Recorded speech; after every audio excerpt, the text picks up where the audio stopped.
Hey, Michael. Hey, What are you doing? I was going to show for us in the wintertime, root crops are really a good thing to grow because they don't mind the cool weather. Yeah, Um, like uh, some examples. What are root this is crops? some turnips in here. Okay. Um, they're a really good plant because they grow real easy in the wintertime, and you can eat the leaves or you can eat the roots of them when they get big. And I'm going Mm-hmm. to pull one of these out so you can see kind of what they look like when they're ready. You could have been cutting, we could have been cutting the leaves off of these the whole time. Oh, wow. But yeah, see, that's a nice big one. Um, all of that's edible. You can take the bottom of that off and cook it and eat it like potatoes. You can like mash them like a mashed potato. You can roast them in the oven. We had a couple of these last night. They're pretty good. Just something else different to have in the wintertime. And then I was going to show I the have a carrot. question.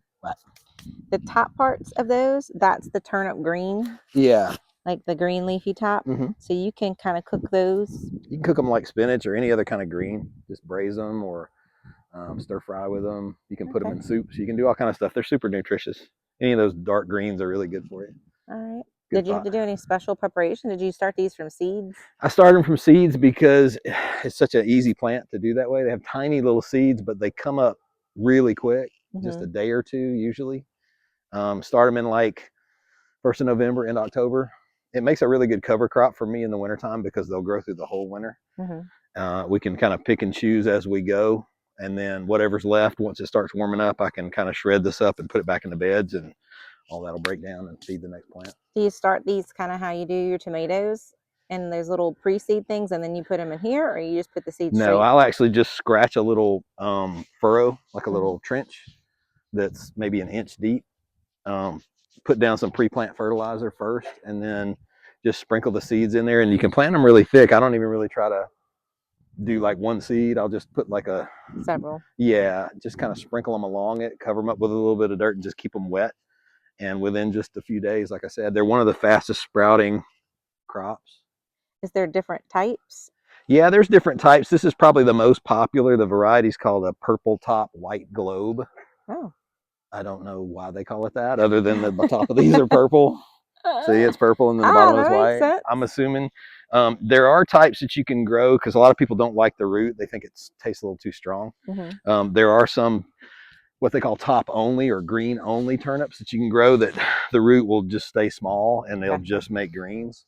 But the cool thing about this is it's all edible. You can get Okay. all that food off of it.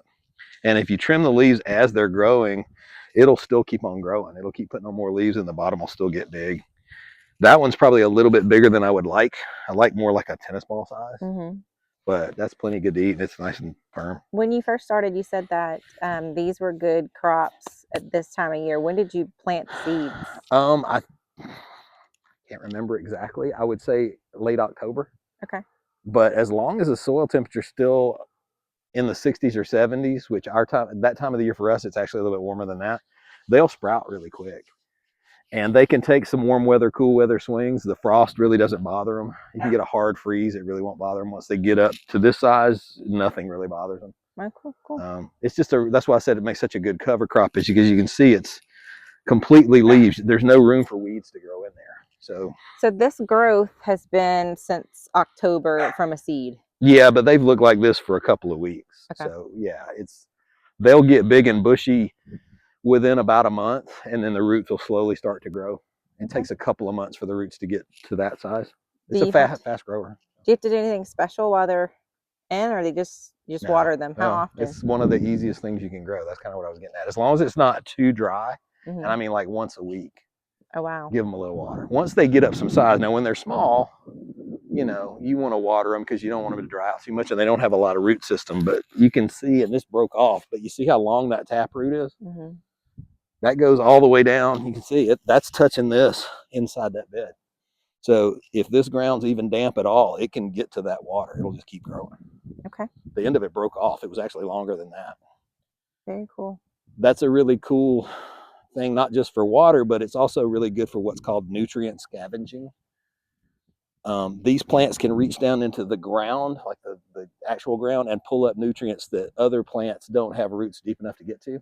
So if I were to shred this up and put it back into the beds, it's going to add nutrition to the beds that the other plants might not be able to get at because their Very roots are neat. just not deep enough. We had There's some a ants. lot in there. We had some. Oh yeah, they're in there tight. Like I said, I try to plant them real thick because I don't want weeds to be able to grow up in them. Mm-hmm. And they really don't mind being planted close. They'll just kind of push each other out of the way. Okay. And keep growing. Carrots are kind of the same way. That's what these are. You see how bushy they are. This is another root crop. A lot of people don't know this, but the leaves on a carrot, all of that's edible too. You could definitely put those in soup or whatever, and it's fine. They taste like a carrot if you chew on them anyway. Really? We pulled some of these out, so I've got a little bit of room in here. But we had the first ones last night roasted, and man, they were really good. They were good. You put hot honey on them and baked them, or roasted, I guess, oven roasted. The cool thing about these around here too is you see how thick they are. There's plants, like they're in there tight, and it doesn't matter. They're going to get big anyway. But we can start harvesting some of these now as smaller ones because for roasting, the little ones work better. And I'll just keep picking at them, and it probably like the end of March before we completely get them all out. And by then, some of them will be really, really big. But you just come in here and kind of look for ones that the base of the plant, you see how big that is? Mm-hmm. And look, sometimes you can see the top of a little root, the carrot. I'm going to pull this one out and you can kind of see. Cross your fingers. Maybe it's a good one. I know. Last time they suckered us. Oh, yeah. See, that's a good one. Oh, yeah. That would be just right for roasting. That's just the size that I like for that. You Okay. can see bright orange. Really smells like a carrot. But So they're did great. you start these at seeds too? Yeah, the same, almost exactly the same technique as the turnips, and Okay. about the same time. These were a little bit earlier. This was early October. Carrots can be a little bit tricky. It's one of those things that a lot of new gardeners have trouble with because they sprout really slowly. They don't do what the turnips do. Turnips are super easy. These take at least a week, sometimes 2 weeks to come up. Now, once they come up and they start growing, it's the same thing. Like I don't even have to water these. Okay. They'll just do their own thing. But you got to baby them really hard until they come up for the first couple of weeks. Because even when they're little, you got to keep them watered.